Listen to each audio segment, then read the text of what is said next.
Olá, estamos na lição 7 e esse é o vídeo 3, a parte 3 relativa à lição 7. Nós estamos aumentando, melhorando, dando um boost no nosso vocabulário e na nossa pronúncia.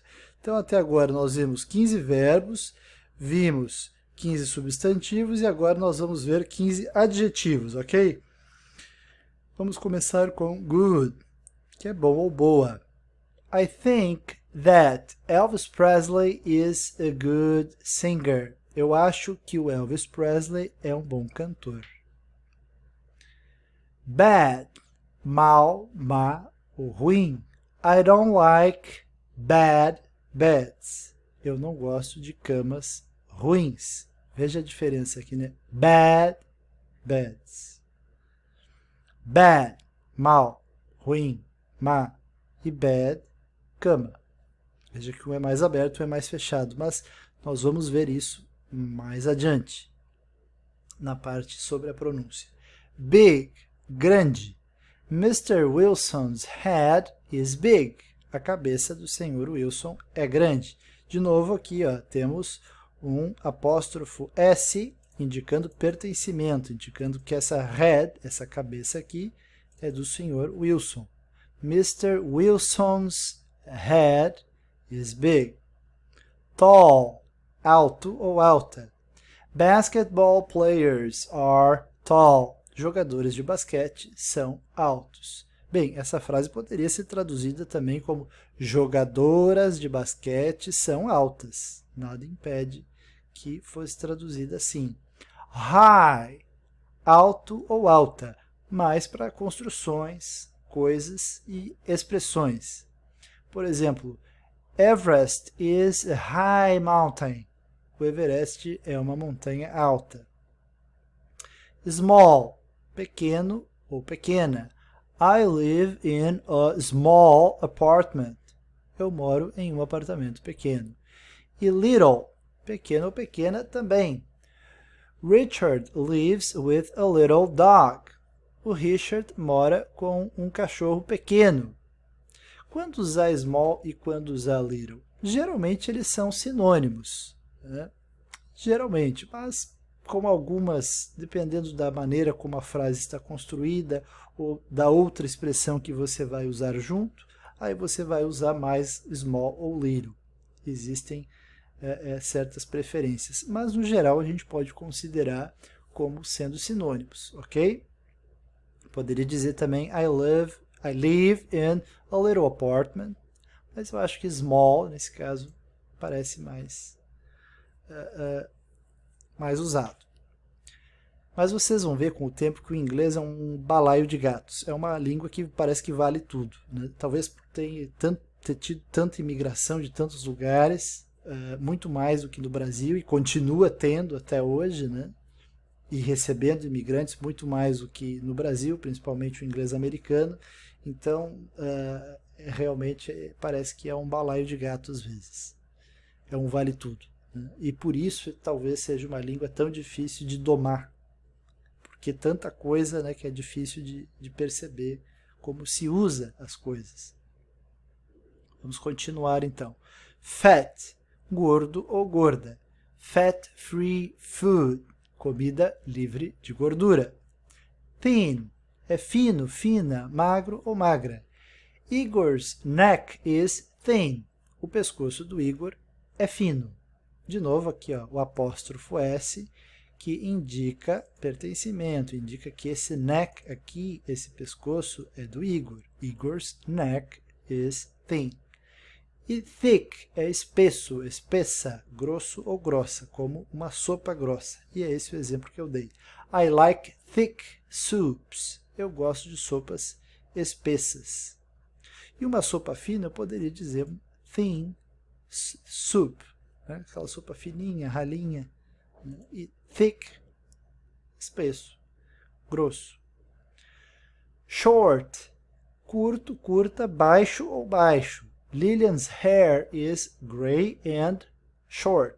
O cabelo da Lillian é cinza e curto. De novo, apóstrofo S indicando possessão. Esse hair é da Lillian. Lillian's hair is gray and short. Dirty, sujo ou suja. I don't sit on dirty chairs. Eu não sento em cadeiras sujas. Clean é limpo ou limpa. The towel is clean. A toalha está limpa. Open, aberto ou aberta. It is midnight. The restaurant is open. É meia-noite. O restaurante está aberto.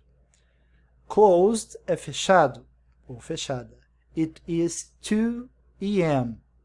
The grocery is closed. É 2 da manhã.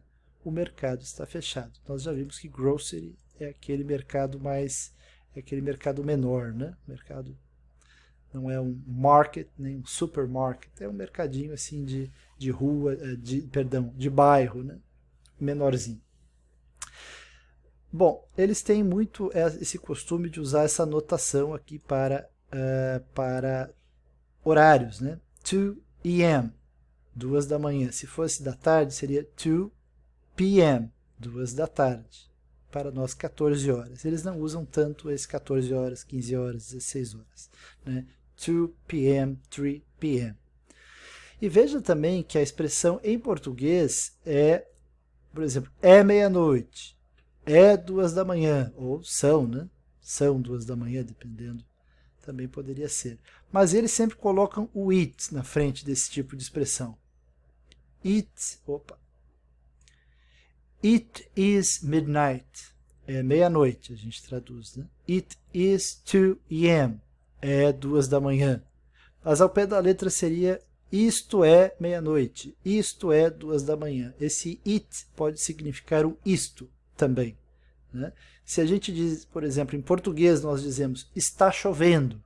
Eles não dizem is raining. Eles dizem it is raining. It's raining. Ok?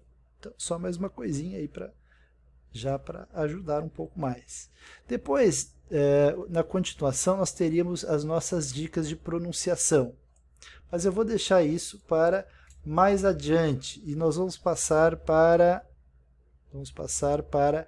as palavrinhas gramaticais, as palavrinhas de ligação, que são mais ou menos 300 em qualquer idioma. E essas palavrinhas vocês precisam saber sem titubear.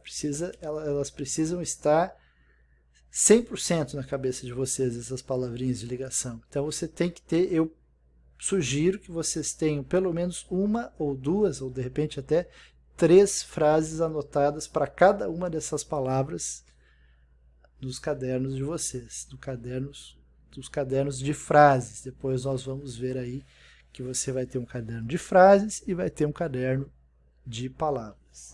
Então vamos ver aí algumas dessas palavrinhas. But já apareceu aí nos nossos exemplos, né? Se pronuncia assim, but. Se você ler essa colinha aqui de pronúncia, nós vamos falar das colinhas de pronúncia mais adiante. Se você ler essa colinha, você consegue chegar ao som que um nativo pronunciaria. But, não 100%, né? Mas se aproxima bastante. But significa mas. Vamos ver o exemplo. I like soup. But I don't like thin soup. Eu gosto de sopa, mas eu não gosto de sopa fina. It is 11 p.m. The grocery is closed, but the pharmacy is open. São 11 da manhã. O mercado está fechado, mas a farmácia... Perdão, the grocery is closed, but the pharmacy is open. Mas a farmácia está aberta. Aqui tem um errinho, né? E a gente até, em inglês, nem precisaria colocar esses 2 pontinhos aqui. Só it is 11 p.m. E aqui, né, pode ser um são ou pode ser um 11 da manhã. Não sei qual seria o gramaticalmente correto, mas o brasileiro usa as duas opções. Né? Então, but significa mais. E até já vimos em alguns exemplos. Or, também já vimos em exemplos. Or significa ou. Do you prefer coffee or tea? Você prefere café ou chá? And significa e. Né? Jane plays tennis and golf. A Jane joga tênis e golfe. Off. Off, também já vimos essa palavrinha. Eu falei que às vezes não é tão usada. Bom, eu vou falar disso de novo. Mas significa de, do, da, dos ou das. Na verdade, tem uns probleminhas aí nisso aí. Mas geralmente significa de. Nós, como somos brasileiros, sempre juntamos o de com o de o ou de a, aí sim que vira do, da, ou os plurais dos e das. Mas vamos dizer que off significa de. Isso aqui tudo são variantes. Então, por exemplo, Macron is the president of France. Macron é o presidente da França. The beaches of Brazil are beautiful. As praias do Brasil são bonitas.